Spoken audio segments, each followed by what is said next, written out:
তাকে আন্তরিক অভিনন্দন।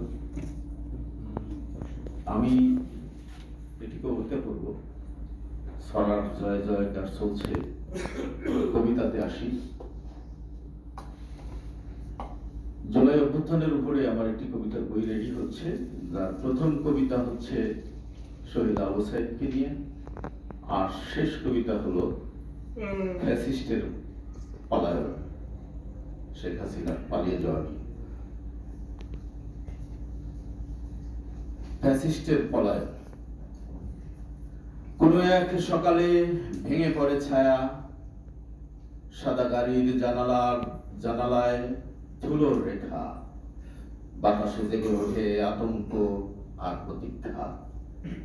রাজপথ অগ্নিগর্ভ, কণ্ঠে স্লোগানের কোরাস। একজন নারী যিনি ফ্যাসিস্টের প্রতীক, চোখে তার জলের মতো নীরব ভয়। চালকের মুখে শঙ্কা, পেছনে ইতিহাস।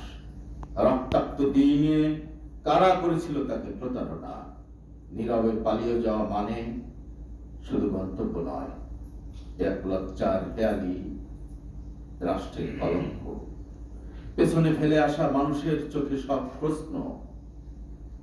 তবু গাড়িটা থামে না। সীমান্তের ওপারে জেগে ওঠে গুজব।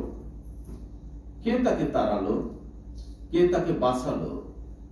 পলায়ন যেন প্রতিরোধ নয়, বরং নীরবতা। নিরাপত্তা কি একমাত্র ভাষা হয়ে দাঁড়ায়?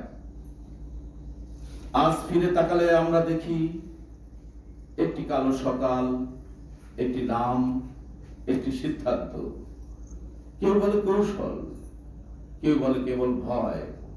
কিন্তু ইতিহাস প্রশ্ন করে, তুমি কেন গিয়েছ? কিসের আশায়? সে আশা দুরাশাই হয়ে যাবে। সবাইকে ধন্যবাদ।